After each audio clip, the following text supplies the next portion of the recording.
Assalamualaikum warahmatullahi wabarakatuh. Perkenalkan, nama saya Muhammad Arif.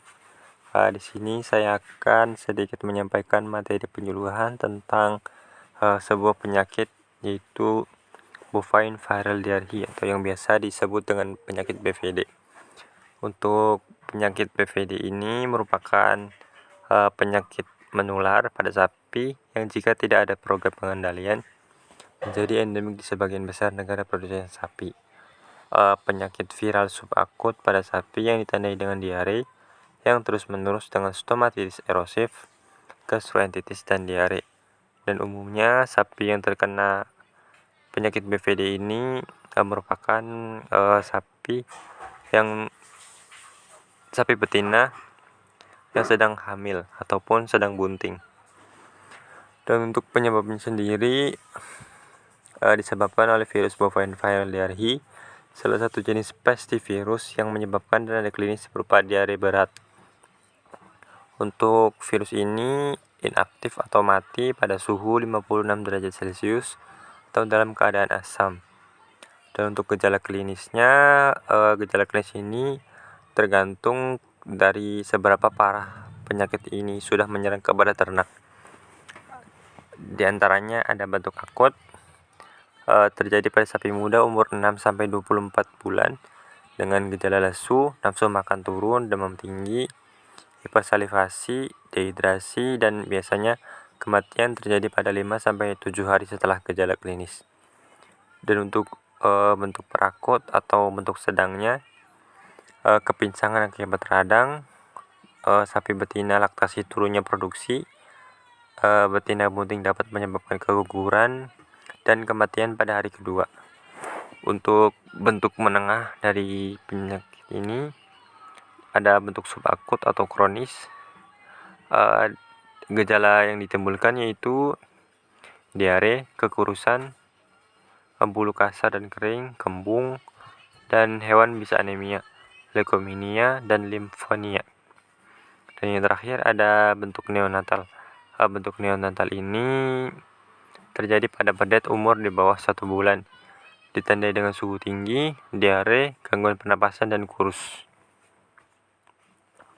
Untuk gejala patologinya sendiri meliputi karkas yang dehidrasi dan kurus, pengelupasan kulit di sekitar hidung, dan keadaan penyakit pengelupasan kulit yang mengerak, gusi dan bagian punggung serta dasar lidah mengalami pengelupasan, dan dinding esofagus, rumen, omasum, dan cecum mengalami erosi, dan abomasum mengalami peradangan.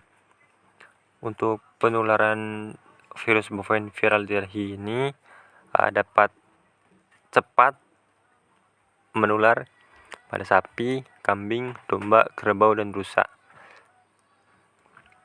Untuk beberapa cara penularannya melalui infeksi sebelum fetus lahir atau melalui lewat plasenta induk, lalu kebuntingan di bawah 100 hari, lalu ada infeksi setelah pedet lahir atau kontak udara, lalu alat pakan dan lingkungan sudah tercemar. Dan yang terakhir ada dapat melalui jarum suntik.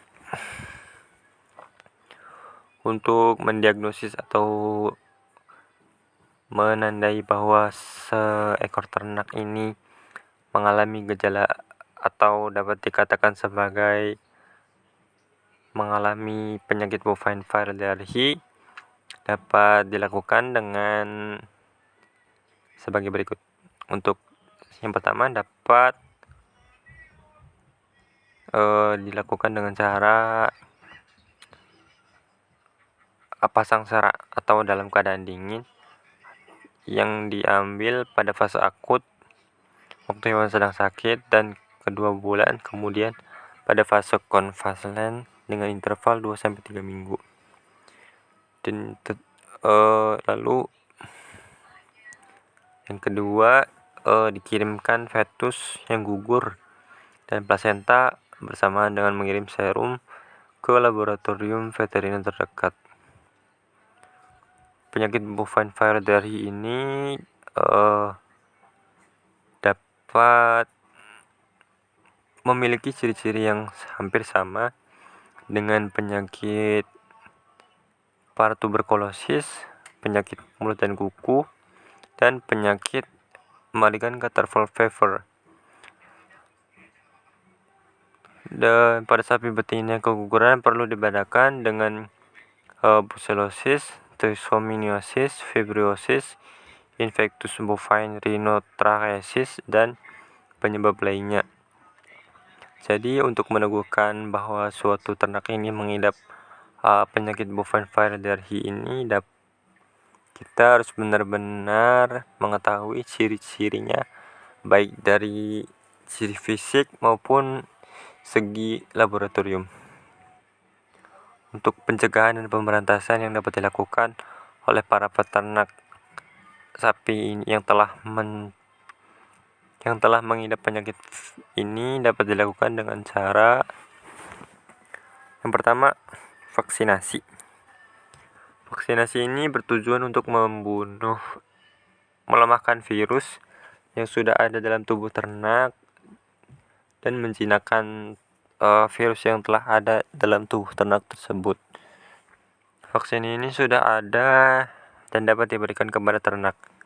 Dan yang kedua, pelaksanaan biosecurity. Pelaksanaan biosecurity ini meliputi sanitasi kandang, baik itu pembersihan kandang secara rutin, lalu pembersihan alat pakan, dan disinfektan alat-alat kandang maupun tempat kandang.